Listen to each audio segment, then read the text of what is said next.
বৈষম্য বিরোধী ছাত্র আন্দোলনে নানামুখী চাপ সত্ত্বেও বিজিবি হেলিকপ্টার ব্যবহার করেনি, গণগ্রেপ্তারে অংশ নেয়নি বলে দাবি করেছেন বর্ডার গার্ড বাংলাদেশের মহাপরিচালক মেজর জেনারেল মোহাম্মদ আশরাফুজ্জামান সিদ্দিকী। বৃহস্পতিবার দুপুরে বিজিবি সদর দপ্তরের কনফারেন্স হলে আয়োজিত সংবাদ সম্মেলনে সাংবাদিকদের এক প্রশ্নের জবাবে তিনি এই দাবি করেন। এ সময় তিনি বলেন, একটা বাহিনীর প্রধান হয়ে সরাসরি ঊর্ধ্বতন আদেশ অমান্য করা বা ডিনাই করা দুষ্কর। সরকারের অর্ডার অমান্য করলে কর্মস্থলে ফেরত আসা সম্ভব হতো কিনা এমন প্রশ্নও রাখেন তিনি। তবে অনেক ক্ষেত্রে ঊর্ধ্বতনদের নির্দেশনা ডিনাই করেছেন বলেও জানান তিনি। পরিস্থিতি পরিবর্তন না হলে এখানে থাকতে পারতেন কিনা সেই অনিশ্চয়তার কথাও জানান এই কর্মকর্তা। উন্নয়নের যে নতুন দ্বার উন্মোচন হলো এবং সম্ভাবনা, অপার সম্ভাবনা, সেটাতে যাতে আমরা সবাই কাজ করতে পারি, সেটা উদ্দেশ্য। এবং সেজন্য সবার শুরুতেই আমি আমাদের যে সম্প্রতি যে ছাত্র জনতা যারা শহীদ হয়েছে তাদের বিদেহী আত্মার মাগফিরাত কামনা করছি। ছাত্র জনতার এই গণ অভ্যুত্থান অনেক স্যাক্রিফাইসের মধ্য দিয়ে যে অপার সম্ভাবনার দ্বার খুলে দিয়েছে, সেটাকে অস্থিতিশীল করার জন্য বা নস্যাৎ করার জন্য বিভিন্ন চক্র কাজ করছে। তারা স্যাবোটাজ অ্যাক্টিভিটি বলি, আপনারা এর মধ্যেই দেখতে পেয়েছেন।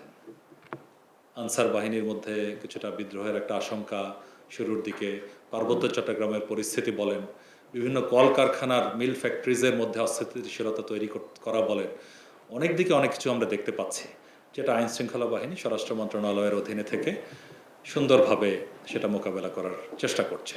তো একইভাবে আপনারা প্রথম এই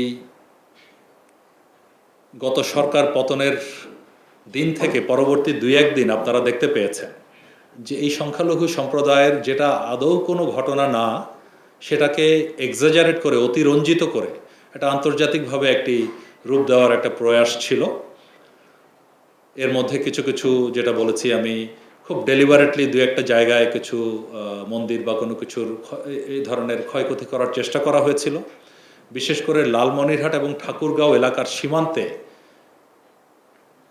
1-2 দিনের মধ্যে, সেই সময়কার কথা বলছি, অনেক সংখ্যক সংখ্যালঘু সম্প্রদায়কে ভয় দেখিয়ে তাদেরকে ওপারে যাওয়ার একটা চেষ্টার তারা করছিল।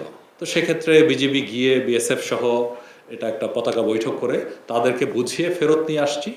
তো এই ধরনের ভয়ভীতির মাধ্যমে অতিরঞ্জিত করে একটা চেষ্টা এই দুর্গাপূজার মধ্যেও করতে পারে। কোনো কোনো দিন এমনকি 1000-1500 সারা দেশ মিলিয়ে, কিন্তু হ্যাঁ ওরকম ছিল। তো যেটা বলছি যে সবসময় আমাদের চিন্তা ছিল যে যেখানে প্রয়োজন নাই, যেখানে অ্যাভয়েড করা যায়, সেখানে আমরা বিজিবি মোতায়েন করব না। এমনকি অসংখ্য জায়গায় আমাকে বলা হয়েছে ঢাকায় মোতায়েন করার জন্য, আমরা করি নাই। কারণ দেখেছি যেখানে ছাত্র বেশি রয়েছে, জনতা উচ্ছৃঙ্খল না, সুন্দরভাবে একটা আন্দোলন করছে, কোথাও ওইভাবে আমরা শহীদ মিনারে সবচেয়ে বড় জমায়েত হচ্ছিল, আপনারা জানেন। শহীদ মিনারে আপনারা আপনাদের পুরনো ভিডিও ফুটেজ, ছবি দেখবেন, বিজিবি আমরা পাঠাই নাই, আদেশ হওয়ার পরেও পাঠাই নাই। কারণ এত ভিড়ের মধ্যে যে কোনো দুর্ঘটনা ঘটলে নিজের কাছেই জবাবদিহি।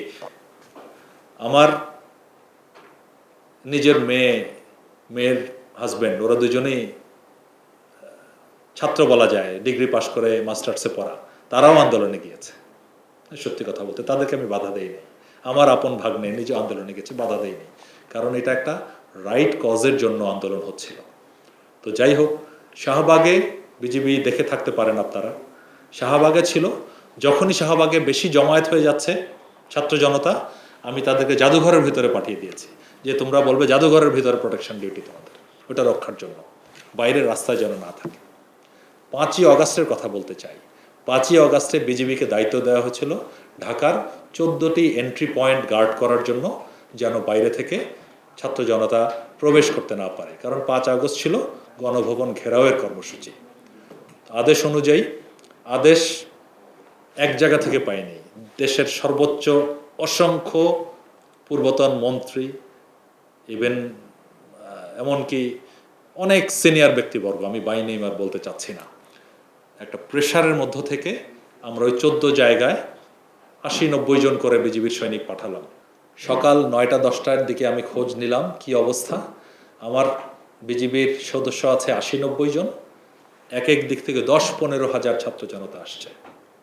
আমি বলেছি সবাই পোস্ট ছেড়ে দিয়ে সাইডে চলে যাও, জাস্ট ভ্যানিশ। কারণ এখানে 10-15 হাজার ছাত্র জনতার গার্ড করার কোনো প্রয়োজন নাই। এখানে কোনো ধরনের গার্ড করতে গেলে হতাহতের সংখ্যা বাড়বে। তো এভাবে আমরা দায়িত্ব পালন করেছি।